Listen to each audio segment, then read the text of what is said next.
कल से Maharashtra assembly budget session का आगाज होने जा रहा है। बजट से कबल अक़लियतों के मसाइल और उन्हें असेंबली में जेर बहस लाने के मामलात को लेकर मुंबई में मिली तहरीक फाउंडेशन ने एक मीटिंग का इनेकाद किया। इस मीटिंग में रुकन असेंबली अबू आसिम आजमी और भिवंडी MLA रईस शेख ने दीगर रियासतों के तर्ज पर रियासती असेंबली में भी NRC CAA को लागू न करने के मुतालिक रियासती असेंबली में करारदाद मंजूर करने के मुतालिक महाराष्ट्र विकास आघाड़ी सरकार पर दबाव बनाने का फैसला किया गया। रेजोल्यूशन को मूव करूंगा हाउस के अंदर कि आप जो है यहाँ पे भी जिस तरह से 13 रियासतों में हुआ है वो जो है आप इसको यहाँ भी पास कीजिए कि यहाँ पे जो है CAA NRC लागू नहीं होगा। सेकंड चीज, मुस्लिम रिजर्वेशन के लिए इसके पहले यही जो सरकार ने पार्टियां हैं कांग्रेस NCP हम सब लोग बहुत ज्यादा चिल्ला रहे थे कि मुस्लिम रिजर्वेशन पास होना चाहिए ये बीजेपी की सरकार में। अब तो बीजेपी की सरकार चली गई, अब क्यों नहीं हो रहा है? ये चीजें हम लोग असेंबली में उठाने वाले हैं। इन लोगों ने कल आज करारदाद मंजूर करके दिया है। CAA NRC के खिलाफ रेजोल्यूशन करना ये इस सरकार की जवाबदारी है। असेंबली के बाहर कुछ और कहना और असेंबली के अंदर कुछ और करना ये नहीं चलेगा। समाजवादी पार्टी जनाब अबू आसिम आजमी साहब और मैं खुद इन दोनों मुद्दों पर मुसलमानों के लिए 5% reservation on the lines of high court judgement और रेजोल्यूशन इस महाराष्ट्र के अंदर CAA NRC नहीं लागू होगा। मिली तहरीक फाउंडेशन की जानिब से एक नई मूवमेंट हमने शुरू की है। वो ये है कि अभी जो महाराष्ट्र असेंबली का बजट सेशन होने वाला है उसमें हमारे जो 2 लीडर हैं MLA रईस शेख और अबू आसिम आजमी साहब, उनके साथ शहर के कुछ एक्सपर्ट्स अपने अपने फील्ड के जो हैं उनसे इंटरेक्शन कराना था ताकि माइनॉरिटीज के जो मसाइल हैं, कम्युनिटी के जो मसाइल हैं वो बजट सेशन में उठाए जाएं। मगरबी बंगाल असेंबली इलेक्शन के लिए तारीखों के ऐलान के बाद आज कोलकाता में लेफ्ट कांग्रेस और अब्बास सिद्दीकी की जमात ISF ने मुश्तरका तौर पर ब्रिगेड रैली करते हुए इलेक्शन के लिए महाजोट का ऐलान किया। रैली में लोगों की बड़ी तादाद ने शिरकत की। वाज़ेह है कि फुरफुरा शरीफ के पीरजादा अब्बास सिद्दीकी से गुज़िश्ता माह असदुद्दीन ओवैसी ने भी मुलाकात की थी।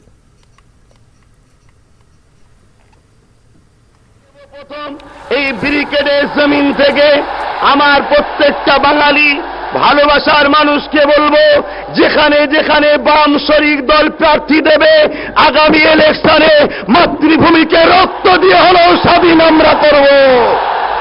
আগামী দিন এই বিজেপি সরকার আর বিজেপি সরকারের টিম মমতাকে আমরা বাংলা থেকে উৎখাত করে ছাড়বো। এই বাংলা থেকে আজকে আমাদের শপথ নিতে হবে, বিজেপি মূলক কালো হাতটাকে আমাদেরও ভেঙে দেশ থেকে নিখোঁজ করে দিতে হবে। बंगाल असेंबली इलेक्शन के लिए तारीखों का ऐलान कर दिया गया है। हर सियासी जमात जीत के दावे के साथ मैदान में है। आज ब्रिगेड रैली में भी कांग्रेस ISF और लेफ्ट ने मुश्तरका तौर पर एक प्लेटफॉर्म शेयर करते हुए कुछ ऐसा ही दावा किया है। अब देखना यह है कि आवाम का समर्थन इस जोट को कितना मिलता है। शबाना एजाज, न्यूज़ 18। इस साल भी हिंदुस्तानी आज़मीन हज की उम्मीदों पर तजब्जुब के बादल मंडला रहे हैं।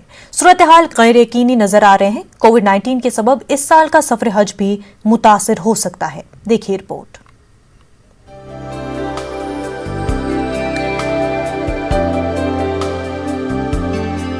मुंबई के हज हाउस में आज़मीन हज को मालूमात फराहम करने वाले कॉल सेंटर में दरख्वास्त गुजारों की मुसलसल कॉल मौसूल हो रही है और आज़मीन की अक्सरियत यही सवाल कर रही है कि हज की क़ुरा अंदाज़ी कब अमल में आएगी और उन्हें पहली किस्त कब अदा करना है। लेकिन मरकजी हज कमेटी इन आज़मीन की कॉल का जवाब नहीं दे पा रहे हैं क्योंकि हज कमेटी के पास कोई जवाब ही नहीं है। और इस साल अल्हम्दुलिल्लाह प्रोसेस हो गया है फॉर्म का। अब नेक्स्ट है कि हाजी जब हमको कॉल कर रहे हैं, ज्यादातर कॉल यही आ रहे हैं कि कब पूरा कब होगा। मरकजी हज कमेटी से रवाना होने वाले आज़मीन हज की क़ुरा अंदाज़ी का मामला अभी तक इल्तवा का शिकार है, जबकि गुज़िश्ता साल के मुकाबले इस साल क़ुरा अंदाज़ी में 2 से 2.5 माह की ताख़ीर हो चुकी है। लोग जाने के लिए तैयार है, पर वही मैंने कहा कि जब तक सऊदी सरकार की तरफ से कुछ मामला नहीं बनते हैं तब तक कुछ बात नहीं कर सकते। हिंदुस्तानी आज़मीन हज की रवानगी से कब्ल सऊदी हुकूमत और मरकजी वजारत अक़लियती उमूर हुकूमत हिंद के दरमियान आला सतही दो तरफा मुआहदा अभी तक पाए तकमील तक नहीं पहुँच पाया। हिंदुस्तानी सफारतखाना रियाद से मौसूल होने वाली इतलात की मानी जाए तो इस साल बैरून ममालिक के आज़मीन हज को अगर इजाजत दी गई तो मुश्किल से 20 से 25 हजार हिंदुस्तानी आज़मीन हज को ही हज की सआदत नसीब हो सकती है। कि सऊदी गवर्नमेंट ने फैसला लेना चाहिए और हमको बताना चाहिए कि कितने हाजी हम यहाँ से रवाना करें, कितने हाजियों को वो वहाँ पर वेलकम करने के लिए तैयार हैं। जब तक वो नहीं बुलाएंगे, जब तक वो नहीं दावत देंगे, जब तक वो नहीं बायलैटरल एग्रीमेंट साइन करेंगे, हम अगली कार्रवाई कर नहीं सकते। हिंदुस्तानी कौंसल खाने रियाज ने वाज़ेह किया है कि अगर सऊदी अरब हुकूमत ने बैरून ममालिक के आज़मीन को सफर हज की इजाजत दी तो चंद हफ्तों में उसका ऐलान हो सकता है। मरकजी हज कमेटी के चीफ एग्जीक्यूटिव अफसर का कहना है कि हज कमेटी के पास कम वक्त बचा है, लेकिन इसके बावजूद हज कमेटी आज़मीन हज को आइन वक्त पर तमाम तर सहूलियात फराहम करने के लिए कमर बस्ता है। न्यूज़ 18 उर्दू के लिए मुंबई से महीउद्दीन की रिपोर्ट। महाराष्ट्र में रियासती हुकूमत ने प्लेन पावरलूम को बिजली सब्सिडी हासिल करने के लिए कागजात जमा करवाने की आखिरी तारीख में तौसी कर दी है। रियासत के बुनकरों को सब्सिडी की हुसूलियाबी के लिए 28 फरवरी यानी आज तक ऑनलाइन फॉर्म दाखिल करना था।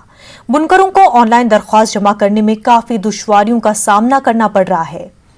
पावरलूम कारखाने की जमीन जिस शख्स के नाम पर है उसी नाम पर सब्सिडी की फराहमी की शराइत आयद थी, जिसकी बिना पर महाराष्ट्र के कई बुनकर बिजली सब्सिडी से महरूम थे।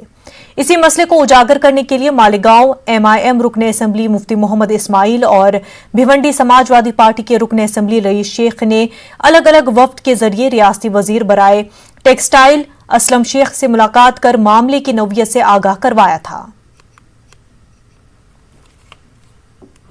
आज तक जो सब्सिडी मिल रहा था वो सब्सिडी तो अब सरकार के लिए आप ऑनलाइन रजिस्ट्रेशन करो। हमारा जो शहर है भिवंडी, इसके अंदर लोगों के पावरलूम जो चलते हैं एकदम देसी तरीके से चलते हैं, जमीन किसी और की, स्ट्रक्चर किसी और का, लेकिन पावर बिल में सब्सिडी आकर वो कमजोर तबका बुनकरों का जो आज बिल्कुल बोलते ना परेशान है, उनको थोड़ी सी राहत मिल रही थी। अब सरकार ने कहा कि भाई आप ऑनलाइन रजिस्ट्रेशन करो। अब उसके पीछे हम भागे। बहुत से पावर से रिलेटेड हमारे इश्यूज हैं कि हम पावर अगर कंज्यूम करते हैं और थोड़ा सा ऊपर चले जाता है तो रेट चेंज हो जाता है। ऐसे कई इश्यूज को लेके हम गए हैं। मांग ये है कि सरकार मदद करे, सब्सिडी दे और सरकार हमको हमारे पाँव पर खड़े होने की ताकत दे। एक बार हम खड़े हो जाएंगे तो हम अपने पाँव पर चलने लगेंगे, लेकिन सरकार उतनी मदद भी नहीं। कर्नाटक में हाल ही में हुए ग्राम पंचायतों के इंतखाबात में कई मुस्लिम उम्मीदवार मुंतखब हुए हैं। यहां तक कि कई मुस्लिम पंचायतों के सदूर और नायब सदूर के ओहदों पर फाइज हुए हैं। बेंगलुरु के मजाफात में वाक़े होली मंगल ग्राम पंचायत के लिए सईद सादिक दूसरी मरतबा सदर मुंतखब हुए हैं। इस ग्राम पंचायत में शिकारी पालिया समेत 12 देहात आते हैं। सईद सादिक ने कहा कि बुनियादी सहूलियात फराहम करने के साथ साथ वो अपनी ग्राम पंचायत में तालीमी तरक्की की जानिब खास तवज्जो देंगे। उन्होंने कहा कि गरीबी, पसमानदगी और जहालत को खत्म करने का वाहिद जरिया तालीम ही है। एजुकेशन के बारे में भी हमें उसके बारे में भी फिक्र करते हैं कि हर बच्चा पढ़ लिख कर बड़ा हो, आगे चलकर किसी के सामने किसी की ज़रूरत ना पड़े। हाथ बनकर बच्चा हमारा, आज हमारी कौम के बच्चे बहुत पीछे हैं, हाथ बनकर खड़ना पड़ता है। अब ऐसे इसमें हम हर पेरेंट्स को ये बोलने का कि अपने बच्चों को अच्छा पढ़ाओ। 20 मेम्बरान को जिता कर शिकारी पड़े मार्गनहली में। अब हमारा काम क्या है, जो उन्होंने जिता को हैं उसका उनका जो काम बैलेंस है, कांग्रेट का होंगे, रोडांग का, पीने के पानी का होंगे, कावेरी का होंगे। काम करने वाले, छोटे मोटे काम करने वाले, बिजनेस छोटे मोटे बिजनेस करने वाले हैं। पूरा ऐसा गरीब तबके है जहीं सा इंशाल्लाह जो गवर्नमेंट से जो आता है ना पंचायत से, वो हमें मोहरिया का होंगे, दूसरे पानी का होंगे, क्या होना हमें सहूलत। आंध्र प्रदेश के नायब वज़ीर-ए-आला अमजद बाशा ने कहा कि जगन मोहन रेड्डी हुकूमत वक्फ जायदादों के तहफ़्फ़ुज़ और तरक्की के लिए मौसर काम कर रही है। लड़कियों की शादी के लिए दुल्हन स्कीम को जल्द दोबारा शुरू किया जाएगा। हमारे नुमाइंदे सईद कुदरतुल्लाह कादरी ने AP के नायब वज़ीर-ए-आला से तफसीली बातचीत की। मौज़िन और पेशमाम का जो क्या बोलते हैं हॉनरोरियम, उसका एनहांसमेंट का मामला है। सीएम साहब ने वादा किया है इंशाल्लाह ये फाइनेंशियल ईयर ये अप्रैल के बाद में जो नया फाइनेंशियल आ रहा इंशाल्लाह उसमें हम जो वादा किया था जो 8,000 से 15,000 रुपए करने का इंशाल्लाह वो वादा हमको याद है। इंशाल्लाह वो वादा भी हम पूरा करेंगे। दुल्हन स्कीम भी जो है इम्प्लीमेंट नहीं हुई बल्कि इंशाल्लाह हम जो वादा किए थे जो दुल्हन स्कीम तो चंद्रबाबू नायडू साहब के ज़माने में ही वो स्कीम ख़त्म हो चुकी थी। जब हमारी हुकूमत है थी वो स्कीम ही ख़त्म हो चुकी थी। हमने वादा किया था कि जो लाख रुपए देने का जो दुल्हन स्कीम है इंशाल्लाह वो भी नेक्स्ट फाइनेंशियल ईयर में इंशाल्लाह हम फ्री उसको रीलॉन्च करेंगे इंशाल्लाह। वक्फ बोर्ड जो आस्ती है उसकी आराजी है उसके प्रोटेक्शन के लिए आप लोगों ने जो है कुछ स्टेप्स लिए थे वो किस हद तक जो है कामयाब हुए हैं? इंशाल्लाह पूरा काम उसके ऊपर काम चल रहा था। बीच में कोरोना की वजह से क्यों बोले तो पूरी दुनिया भर में हमने देखा कि कोरोना की किस तरीके से हालात गुजरे हैं। अभी कोरोना से बाज आ रहे हैं इंशाल्लाह उसके ऊपर मुकम्मल काम हो रहा है। हमारे जितने भी वक्फ लैंड्स हैं उसको डिजिटलाइज सर्वे किया जा रहा है। उसको हमने पूरी तरीके से जहाँ पे हमारे प्रॉपर्टीज़ हैं उसको प्रोटेक्शन ऑफ प्रॉपर्टीज़ को भी हमने इस बजट में हम फंड्स रख रहे हैं इंशाल्लाह।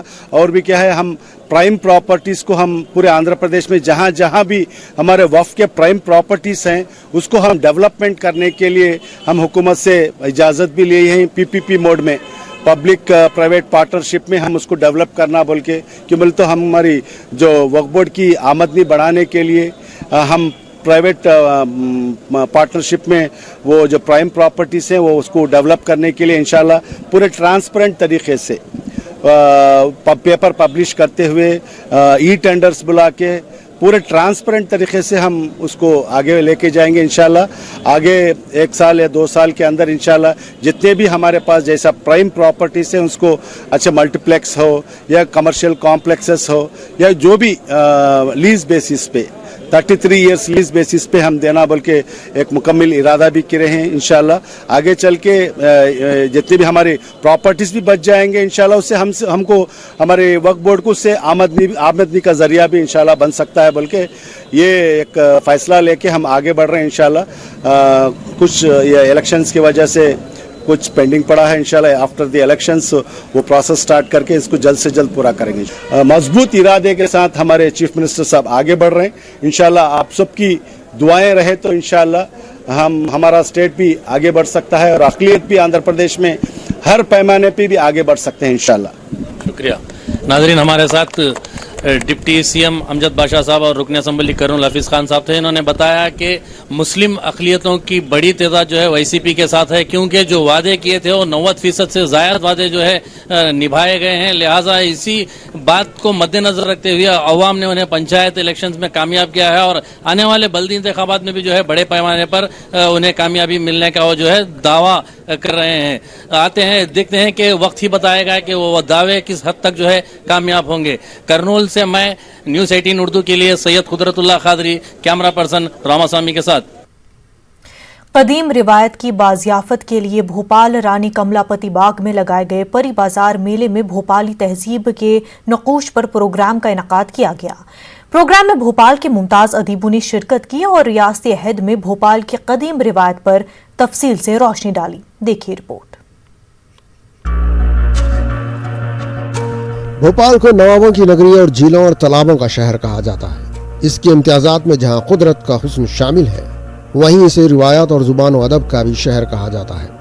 रियासत भोपाल में 13 नवाबों की हुकूमत रही है। भोपाल की जुबान, अदब, तहजीब की शनाख्त न सिर्फ रियासत और मालवा तक महदूद थी बल्कि इसकी धूम मुल्क व बैरून मुल्क में भी रही है। भोपाली तहजीब के नुमाइंदा अदीब श्याम मुंशी जिन्होंने सिर्फ नक्श कदम रह गए में इसका तफसील से जिक्र किया है, वहीं वर्तुल सिंह ने भोपाल नामे में भी इसकी तफसील बयान की है। भोपाल में परी बाजार के नाम से खवातीन के जरिए खवातीन के लिए लगाए गए मेले और कल्चरल प्रोग्राम पर दोनों अदीब कुछ इस अंदाज में अपने ख्यालात का इजहार करते हैं। कोशिश को सही रास्ता मिलता जाए, बस ये असल चीज़ है। जो लोग कोशिश कर रहे हैं हमारी पुरानी तहजीब को वापस लाने की या उसको लोगों के सामने पेश करने की, वो बहुत बड़ी बात है और ये होना चाहिए। क्योंकि मैं ये बताना चाहता हूँ कि हमारी जो आइडेंटिटी थी, एक दौर था जब हर जगह का आदमी अपनी तहजीब में रचा बसा था, लेकिन आज सारे हिंदुस्तान की तहजीब एक जैसी नज़र आ रही है। किताब में लिखी हुई बातों को अगर ज़मीन में ऑन ग्राउंड उसको तब्दील करना अपने आप में बहुत बड़ी बात है। और लॉकडाउन के बाद से जो लोगों में आम एक हालत जो हुई है कि लोग मिलना नहीं चाह रहे हैं, ये इस तरह के कार्यक्रम से कम लोग बाहर तो निकल रहे हैं, दोबारा से एक सोशल इंटरेक्शन बढ़ रहा है। और साथ ही साथ जो है हमें अपने शहर के बारे में, उसके इतिहास के बारे में जानकारियाँ मिल रही हैं। भोपाल परी बाजार में जहां खवातीन के जरिए खवातीन के लिए बाजार मुनक़्क़िद किया गया, वहीं जुबान व अदब व सकाफत पर भी बात की जा रही है। भोपाल गैस सानेह, जिसे दुनिया का सबसे बड़ा सनती हादसा कहा जाता है, पूर्णिमा सिंह ने इसे शेफू के नाम से नावल में कलमबंद। मेले में जहां जरी जरदोजी बटवे की दुकान लगाई गई है, वहीं भोपाल, जिसे पान खोरों का शहर कहा जाता है, मेले में गुलबानों की पान की दुकान भी तवज्जो का मरकज बनी हुई है। मैं परी बाजार की बहुत शुक्रगुजार हूँ और उन्होंने आज ऐसा हम लोगों को प्लेटफॉर्म उपलब्ध कराया है। और ये मेरी बुक है शेफू, इसका गैस ट्रेजेडी पर लिखी गई है और कंटेम्प्रेरी भोपाल के बारे में बताया गया है उसमें कि ट्रेजेडी के पहले हमारा भोपाल कैसा था और भोपाल के लोग कितने अच्छे से गंगा जमनी तहजीब से रहते थे और यहाँ कितना एक तालाब और इतनी प्राकृतिक सौंदर्य भरा पड़ा है, वही सब इस बुक में दिया गया है। पान जो है वो मुस्लिम तहजीब से एक लंबे अरसे से जुड़ा हुआ है और पान का और भोपाल की तहजीब का बिल्कुल इस तरह मिलान है जैसे जिस्म से दिल धड़कता है और इससे तहजीब भी महसूस होती है। ये बहुत अच्छी लगी। नवाबों के और मलकाओं के दौर में ये चीज़ थी, लेकिन बीच में उसको बिल्कुल ख़त्म कर दिया गया, तो ऐसा लगा जैसे कोई चीज़ इस जगह से ख़त्म हो गई हो। लेकिन अब फिर से जो लोग हैं उन्होंने भोपाल की तहजीब को उभारा है और वो ये चाहते हैं कि फिर से ये नुमाया हो, वो खुल के लोगों के सामने आए, जो आने वाली नस्ल है उसको ये पता चले कि भोपाल की तहजीब है क्या। भोपाल रानी कमलापति बाग में लगाए गए परी बाजार के जरिए भोपाल की कदीम तहजीब की बाजियाफ्त की कोशिश की जा रही है। मुंतज़मीन अपनी कोशिश और भोपाल के अवाम से मिल रहे ताउन से काफी खुश हैं। न्यूज़ 18 के लिए भोपाल से मेहताब आलम की रिपोर्ट। नाजरीन, वक्त हो गया एक छोटे से ब्रेक का। है रिलायंस ने स्काईट्रैन कंपनी के ज्यादा इक्विटी स्टेक हासिल कर लिए है। रिलायंस इंडस्ट्रीज लिमिटेड की ज़ीली तंजीम Reliance strategic business venture limited ने ऐलान किया है कि उसने सरमाया मशगूल करने वाली एक कंपनी स्काईट्रैन से इजाफी स्टेक 26.76 मिलियन अमरीकी डॉलर हासिल कर लिए हैं। इसी के साथ ही उसकी शेयर होल्डिंग 54.46% तक बढ़ गई है। स्काईट्रैन एक अमरीकी कंपनी है जो ट्रांसपोर्टेशन सिस्टम के शोबे में अपनी खिदमात अंजाम देती है। रिलायंस इंडस्ट्रीज के चेयरमैन और मैनेजिंग डायरेक्टर मुकेश अंबानी का कहना है कि स्काईट्रैन के ज्यादातर इक्विटी स्टेक हासिल करने से मुस्तकबिल में दुनिया को बदलने वाली टेक्नोलॉजीज की तैयारी में सरमायाकारी के हमारे अज़्म का इजहार हुआ है। पेट्रोल और डीजल की कीमतों में मुसलसल और तेजी से हो रहे इजाफे से जहां आम लोग परेशान हैं, वहीं डीजल की कीमतों में हो रहे बेतहाशा इजाफे का सबसे ज्यादा असर ट्रांसपोर्टरों पर पड़ रहा है। तेल की कीमतों में गैर मामूली इजाफे से परेशान ट्रांसपोर्ट कारोबारी अब अपने मुतालबात को लेकर आर पार की लड़ाई के लिए तैयार हैं। डीजल कॉस्ट ने इस कदर बुरा हाल कर रखा हमारी पूरी इंडस्ट्री का कि हमको नहीं पता कि हमारी इंडस्ट्री कब और कितनी जल्दी गिरने वाली है। डीजल पेट्रोल के दामों को जीएसटी के अंतर्गत ला दिया जाए। ऑन द अदर हैंड, अगर 3 तारीख तक हमारी कोई मांगे, हमारा निवेदन नहीं स्वीकार किया जाएगा तो हमारे पास अपने किसान भाइयों को समर्थन देने के अलावा और कोई ऑप्शन नहीं बचेगा। हम उनके समर्थन में अपनी गाड़ियां शांतिपूर्वक ढंग से यथास्थिति में जहां खड़ी हैं वहीं खड़ी कर देंगे। के नवाड़ी थाना इलाके में वाक़ एक तालाब से 2.5 साल के एक बच्चे की लाश बरामद हुई है। लाश की शिनाख्त नहीं हो पाई है।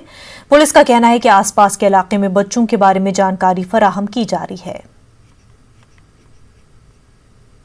निवाड़ी थाना क्षेत्र में एक बम्बा है, उसी बम्बे में एक लगभग 2.5 वर्ष के बच्चे का बहता हुआ शव मिला है, जो कि संभवतः कहीं पीछे से आया है और बहुत ज़्यादा पुराना प्रतीत नहीं हो रहा है। ऐसा लग रहा है कि 1-2 घंटे पुराना ही है।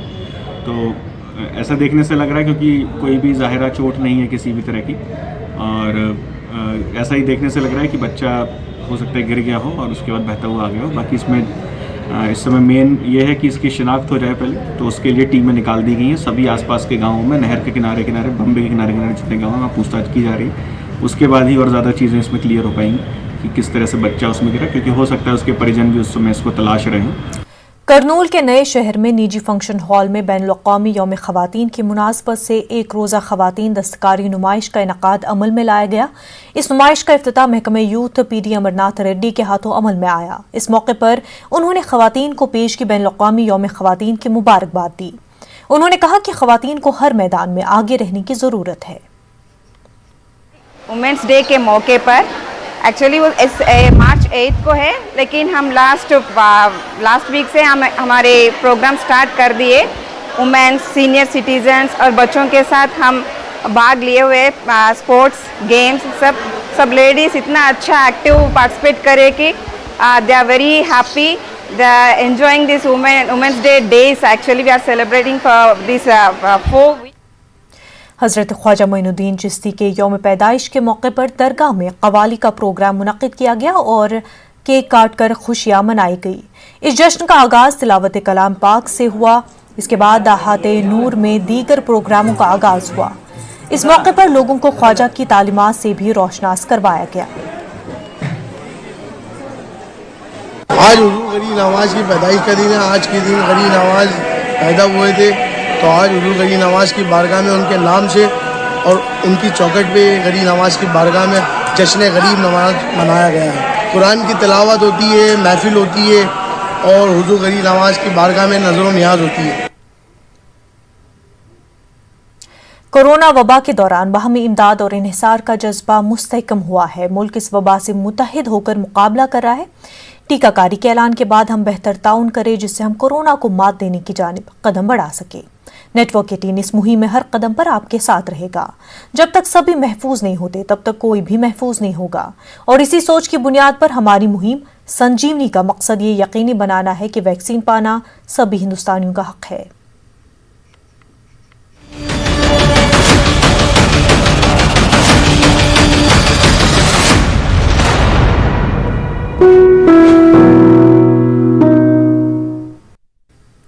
खास बात इंडिया में फिलहाल इतना ही। हमें दीजिए इजाजत। आदाब।